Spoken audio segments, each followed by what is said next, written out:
choices, new players, new models of care. You know consumer first healthcare is everywhere. For us to build the future, to see what's new, we gotta look at the world from a different point of view.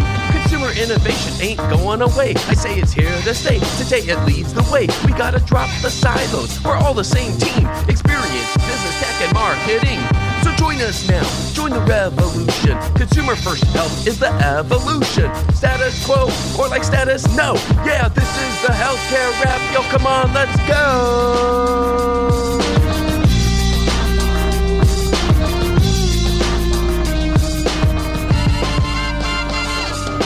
Welcome back to the leading podcast about consumer innovations in healthcare. I'm Jared Johnson, and here's what's going to go down today. We have the Flava of the week about Oura Rings' new heart health features. Where do smart rings and other wearables fit in the modern consumer's health and wellness conversation today? And what do they tell us about making holistic health more accessible? I'll talk about that. Then we welcome the KLAS act himself, Adam Cherrington. In his work with KLAS, Adam speaks with a lot of digital health companies as well as the provider organizations that they serve and partner with. So he shares his point of view on trends that he's seeing when it comes to patient experience and consumer engagement, as well as the categories of digital health solutions that are out there addressing these priorities. It's time to dive right in. Are you ready? Let's go.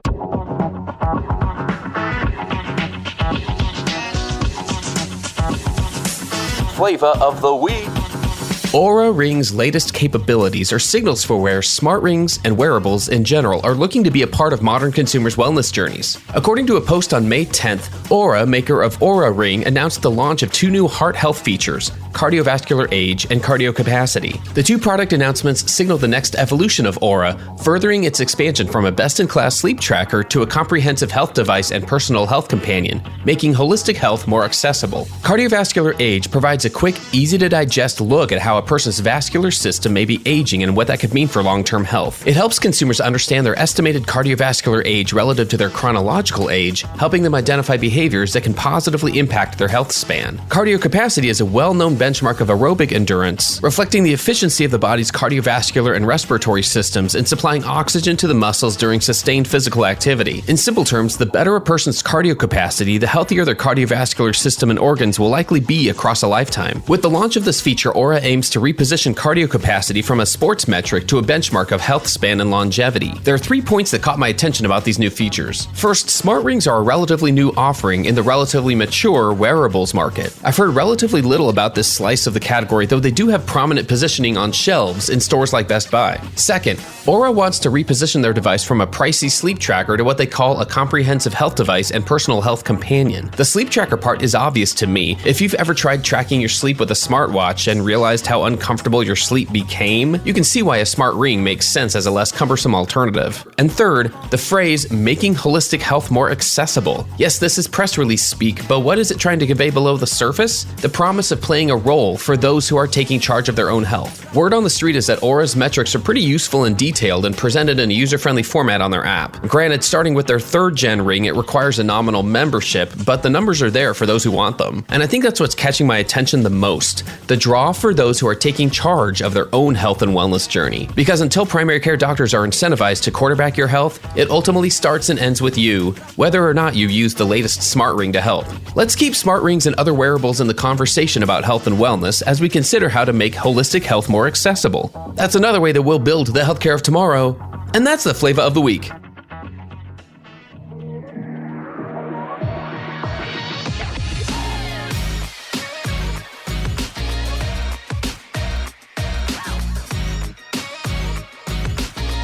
The flow. All right, everyone, get into the flow. We have such a treat for you in store today. Please give it up for Adam Cherrington. Adam's the VP of Digital Health and Patient Voice at KLAS Research. In his work with KLAS, Adam speaks with a lot of digital health companies as well as a lot of the provider organizations that they serve and partner with. So I'm really excited to ask him to share his point of view on some trends he's seeing when it comes to patient experience and consumer engagement, and what do we even mean by these terms, as well as some of the categories of digital health solutions that are out there that are addressing these priorities. So let's dig in right here. Adam, welcome to the Healthcare Wrap. Thanks, Jared. Awesome to be here. I love what you do and really glad to share some thoughts today. Outstanding. Well, let's help our listeners. For the few out there who may not know you, can you give us like a 2-minute version of who you are and what would you like them to know about you? Yes. So as you mentioned, I'm Vice President of Digital Health at KLAS, and I oversee our Patient Voice Collaborative as well. I've been there 12 years. It's somewhere that I really enjoy working and helping to improve healthcare. My background is in marketing communications.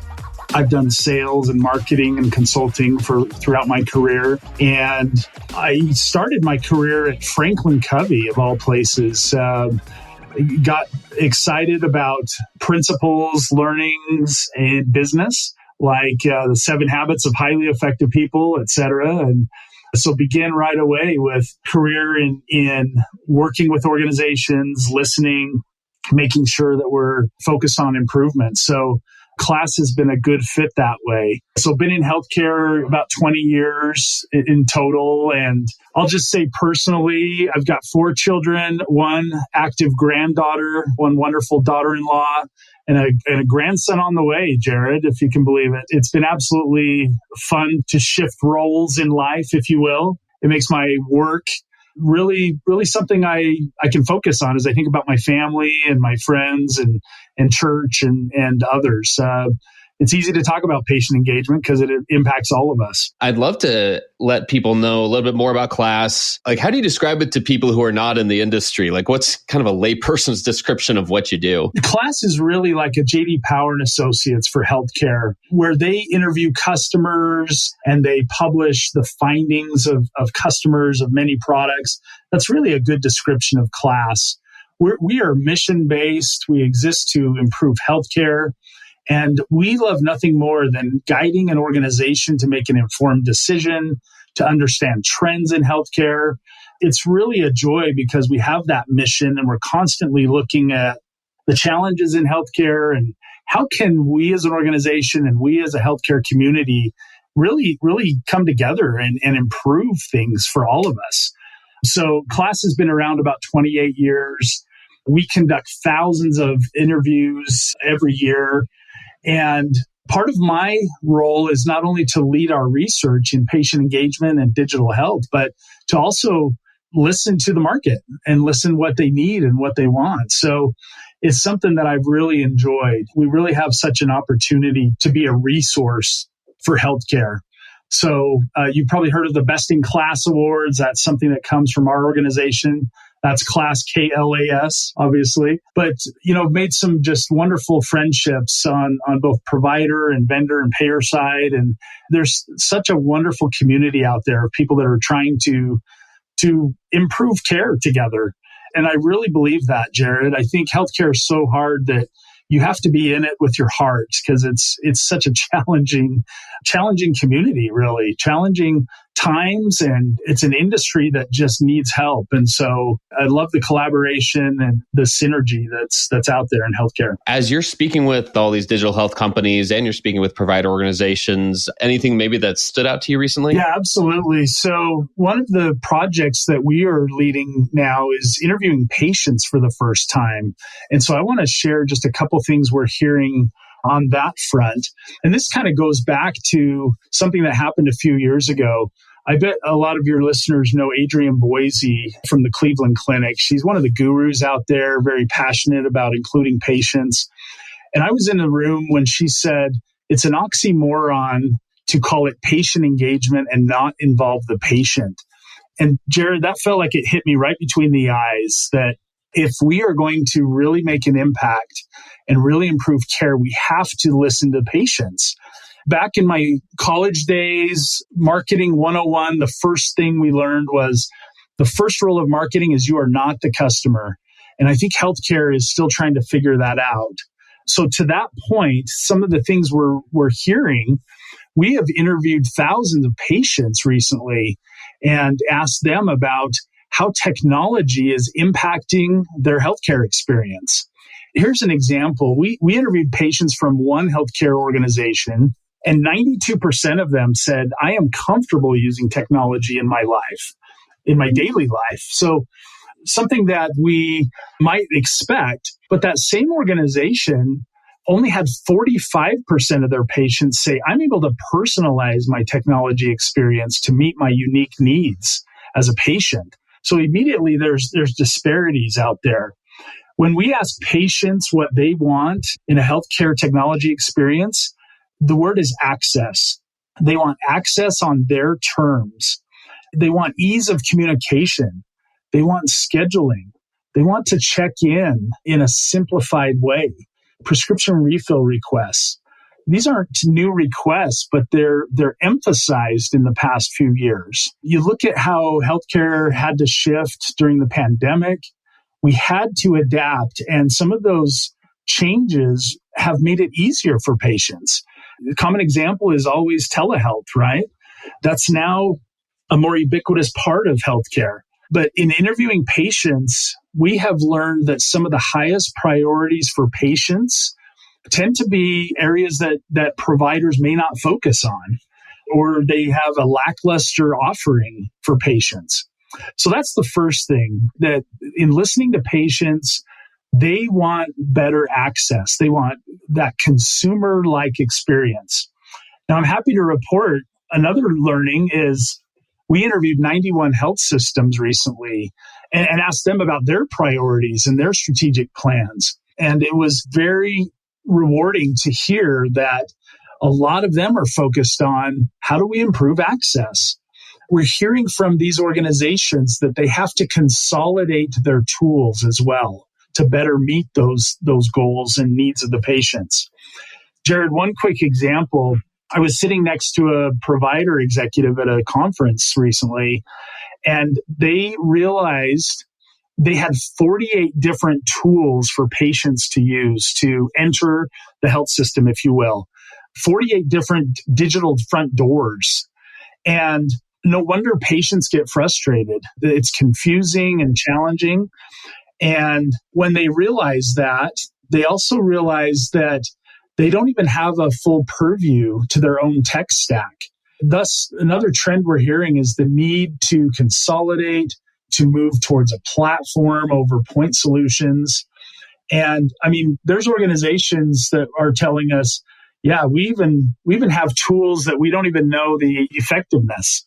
We may be paying for things we don't even know about. So it's such an interesting time that we can listen to patients better and we can pay attention to where should we focus. Let's make sure it's on the right things. Yeah, I don't think it's a coincidence that the more the patient voice becomes a part of strategy talks, that the more we do hear that technology has to change. Whether it is consolidating or moving to a platform or figuring out how to make it enable personalization, that technology has to be a part of that. And that's what's going to allow it to scale, from what I understand from a lot of organizations. That's the only way to make it happen in a meaningful way. What about particularly, I'd love to keep diving into this, the patient experience side. What do you consider patient experience versus consumer experience? And do you hear anything about those terms? Are they being used differently by health systems? For sure. There's an ongoing debate about when do you become a patient and when are you a consumer, when are you a member, et cetera.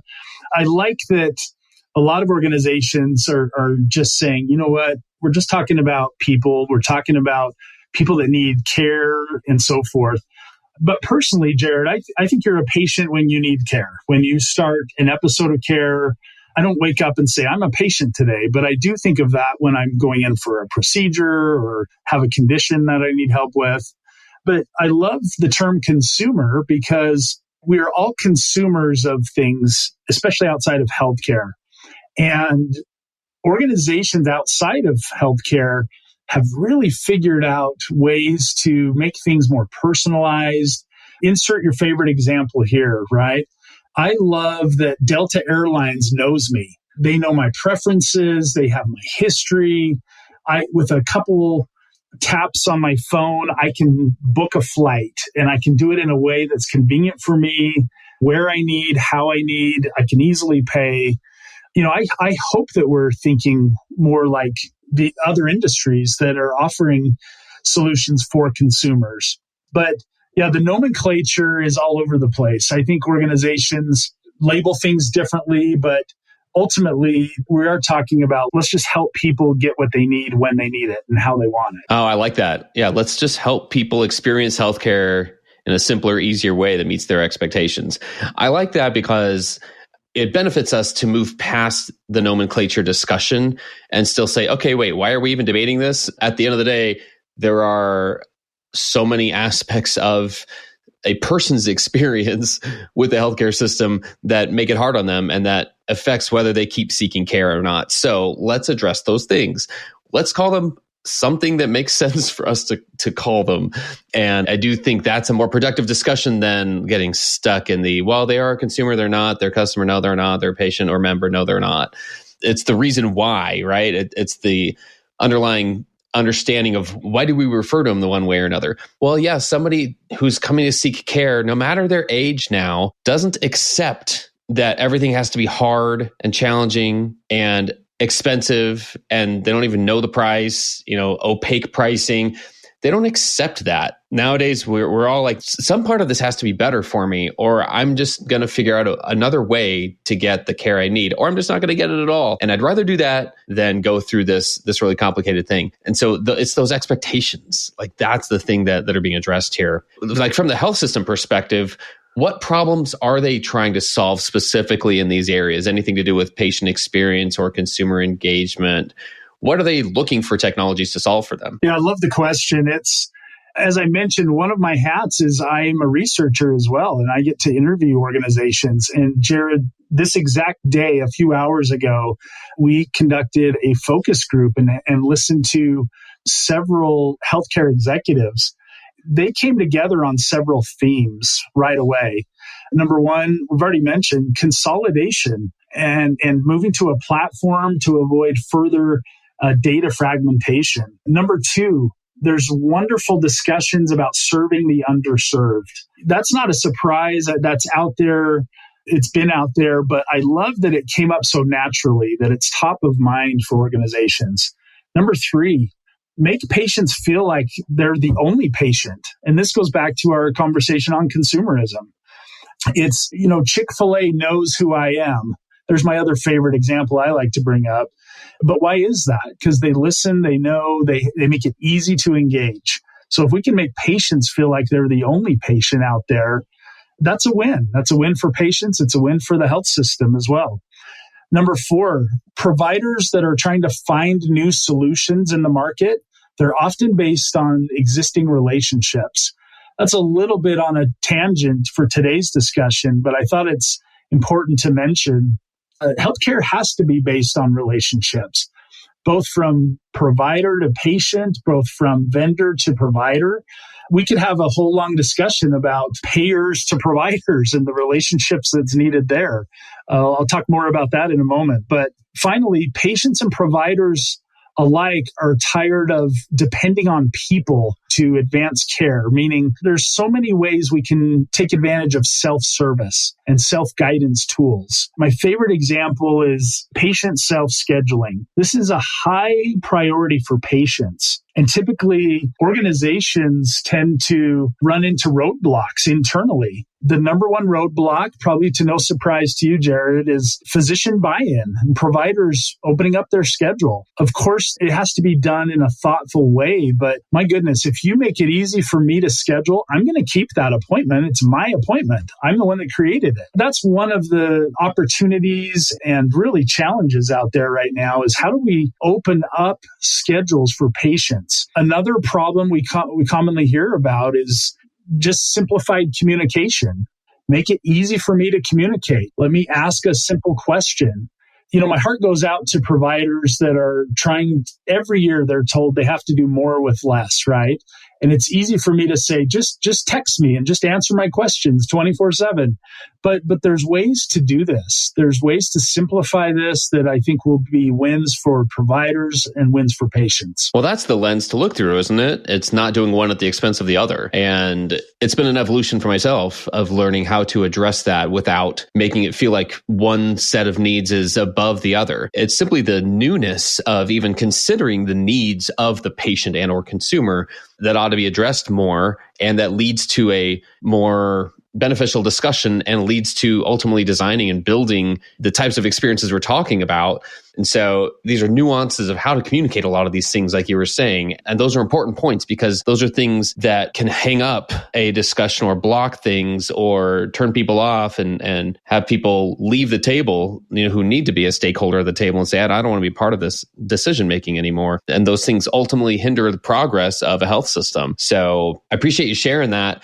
I know there's so many different digital health companies out there that are trying to address these things, but I find it helpful to try to categorize them and understand what some of the main types of solutions are out there. What about from what you're seeing? Are you seeing certain categories of digital health solutions that are out there on the market addressing some of the problems you just mentioned that are more consumer experience or patient experience focused? It's important to mention that even the categorization of things is so challenging. Often we get asked for guidance on that very topic. How do you even categorize the many things out there? One answer we've tried to provide is what we call a patient engagement ecosystem report. And Jared, that's simply what I like to call the sorting of the Lego drawer. Just put it in some type of organization to help providers.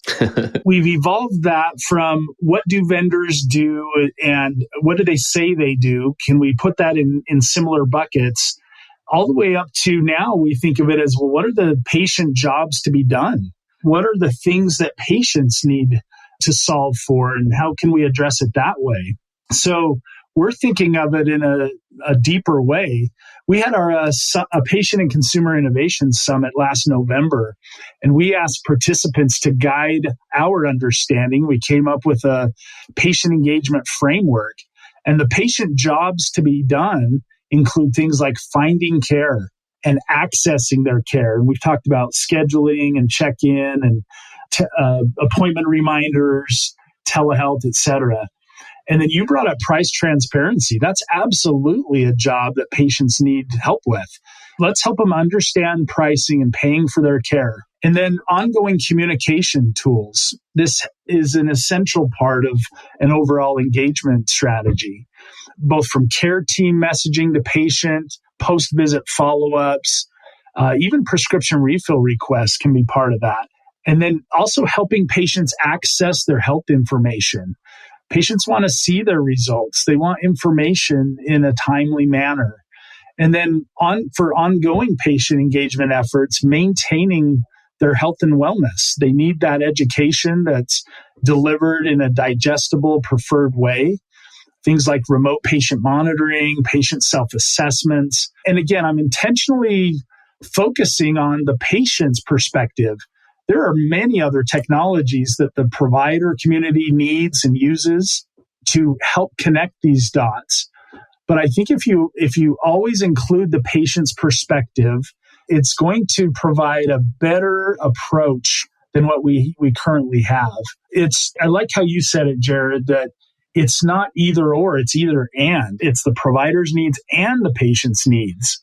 So at the end of the day, there's so much overlap, meaning if you focus on the patient's needs, you're going to achieve some of those outcomes that a provider is chasing anyway. Everybody wants an improved experience. Everybody wants improved patient satisfaction, but we tend to just assume that we know what the patient wants. Yes, we are all patients, but we don't think like a patient. A health system has measurements and incentives that they are focused on, and rightly so. But we tend to only focus on our needs in our roles. And even myself at KLAS, I am a patient. I hope I'm advocating for them, but I'm thinking of how can I help a health system think of patient engagement? And I need to also look at it through the lens of a patient. But think about a vendor that's creating technology that a patient needs to engage in their care. If they don't listen to a patient, they're missing an opportunity. I interviewed an executive at a large health system that was going live on a new EHR. They obviously were excited about the potential to connect with a patient on a brand new portal. And as they were going live, they realized they hadn't asked a single patient what they needed or wanted. And when we tend to assume that we already know. So it's such an opportunity out there. As far as any other solutions out there in the market that are addressing these things beyond what I've already shared, we've talked about platforms and some of those things, or I want to talk about care redesign. It's so interesting to me how many organizations are saying, we're really going to pause and start to look at this in a better way. And I'm excited about that. But it's really a unique time when we are saying, hey, we've got to consolidate tech stacks. We've got to focus. This is the time to ask patients, what's their perspective on that? If they are to use a platform, what does it need to contain? Even though it's a question that we've been asking for a long time, what should care look like? It feels like it's being amplified right now. This is a good time for that. I love it. Yeah, it's absolutely the right time to be having that conversation and pushing that part of the discussion forward. I love that you mentioned that. Are there any of those examples that you mentioned, the types of solutions that are out there that you personally would like to see more of, that you think could make a difference faster in certain areas in patient experience? Are there parts that you just kind of tend to be more interested in? Maybe I'll broaden that just a little bit on any strategies and other partnerships that we'd like to see. You think about a lot of the challenges between payers and providers. I think if we could get them on the same page more, easy to say, hard to do, but that absolutely can improve the patient experience. At KLAS, we have a payer-provider collaborative called K2. That's the summit in the Himalayas. That's one of the most difficult to climb. So as a symbol of let's work on this together, let's tackle this mountain together, we're bringing payers and providers in the same room. And we're not saying, okay, whose fault is it that healthcare is so hard and broken? We're highlighting points of light. Where is it working and how is it working? And let's share those insights. That's one thing I'd like to see more of, is just that deeper collaboration. I think especially between those two stakeholders, it's key. I think we have to break down more of the silos in healthcare. Even within a provider organization, there are silos. People have their own forms. Departments have their own forms and their own questions they have to ask. And the patient tends to suffer. What's your name? What's your date of birth? Is your insurance right? Well, yeah, I just gave that to you. Why do we need that again today? Or down the hall, I just told you that. Why are we asking again? But I think breaking down silos is a way that we can improve the experience. I heard a really cool example from a provider that talked about how during COVID, they had to adapt the way they did charting because time was of the essence. They had to really just take a all hands on deck approach. They called it charting by exception. They just put in what they had to have in there and they got rid of the fluff. Well, it improved the overall experience for both nurses and patients that they just kept it going. So I love that concept. There's a lot of strategies we can implement if we'll ask the patient and think through their perspective, think about their needs and approach it in a more consumer-friendly way. Well, like you said, that takes more than a single entity trying to build that. It's through those partnerships, seeing more and more how essential partnerships are to get this done, which kind of, leads me to, I always like looking at the future, kind of looking at a window a little further out, not the really long-term future, but what do you think this looks like a little further down the road when you envision that future? I'm curious what you think it could look like what kind of progress could we make in the near term and what would it take to get us there? What I hope we'll see soon, and I believe this is coming, is more personalized communication. Help me have access to care based on my needs. Here's an example. I was scheduled to meet with a provider and it took weeks and weeks just to get an appointment, let alone the availability of the appointment. And here's the reason why. They would call me Monday through Thursday between 10 and 4 and try to get me on a call. Well, I can't talk to them. I'm talking to Jared Johnson right now. I can't answer a call. But you know what? Saturday mornings I'm available, or online I can schedule an appointment, or even if they just texted me, I can make that happen. Or let me call them in the evening. Their goal was to get me participating as a patient, and that was my goal as well. But this barrier of we have to do it based on the terms of the organization, that prevented me from getting that care in a timely manner. if we can get more personalized, if we can say, hey, Jared, we know you have this type of career, and we know that you prefer this type of communication, and we would like to reach out to you in a way that makes sense to you. Click this button, schedule here, let us know what you need. Holy cow, everything becomes so much easier at that point. The other thing that I hope we will see is we really need to relax some of the complex data rules out there without compromising security. A good friend is Aaron Mary, Chief Digital Officer at Baptist Jacksonville. And he always says, don't be weird with people's data. Just do what we need and make it in a consumer-friendly way. Don't do things that are going to damage the relationship. But it's strange to me that we still will give patients images on a CD, or we'll still offer to fax things to them. And, we need to relax some of those things. When I say, can you email me some things? I'm told, well, I'm sorry, we can't do that because it might compromise things. And that may be true, but there's ways to do that. We share secure information all the time outside of healthcare. There's ways to do that. So I'm getting out of my lane a little bit here, Jared, but I hope more personalization, reducing some of the complexity that has introduced unnecessary challenges. I hope we're in the near future, that's what we're going to see, and it will ultimately be a win for patients. There are so many steps that we want to take, and we're getting stuck by trying to take them all at the same time, and we're tripping over ourselves. But then we're also just failing to see what's possible because we don't know what to ask for yet. And sometimes we just assume, oh, that sounds like something that's too simple. So, we're used to dealing with so many complex things and complex processes that I'm sure that's not the answer. Well, sometimes it is.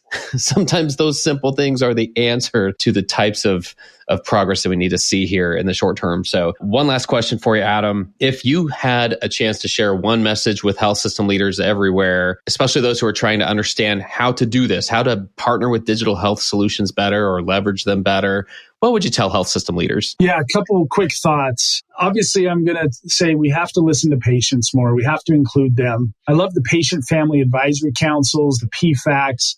I think that's a great first step. And I applaud those that are doing that. I love that we have surveys. We can interview people. This is exactly where KLAS is going next on this patient voice collaborative. How do we listen to patients and share learnings across all of healthcare? I've already mentioned examples where if you're rolling out anything that the patient touches to participate in their care, we need to involve them. We need to make sure they're part of that discussion. I would also share, we have to share with each other what's working. It's real easy to point out the problems and not go beyond that. I hope in meetings, in conferences, in panels that people are saying, hey, let's focus on what's working out there. Because there are points of light. There are examples of groups doing some amazing things. And like we said at the beginning, healthcare is a special place where there is a willingness to share. And I truly believe that. I would also say we need to challenge assumptions. When organizations say things like patients want this, I hope we take a time out and wave the yellow flag and say, hold on, how do we know that? How do we know that's what patients want? Some assumptions out there that we can challenge. Older patients don't use technology. We have data that shows that's not correct. They tend to appreciate it. When we interviewed patients as part of the Patient Voice Collaborative at one health system, lower income, lower educated patients told us they appreciated the technology more, meaning they rated it higher than other patients. And that really shocked us. So we have to challenge some of our assumptions. And then finally, Jared, I heard a story of a new clinician that got some advice from a mentor when they were starting their career as a clinician. And this wise doctor said, if you listen to patients long enough, they will tell you what the problem is.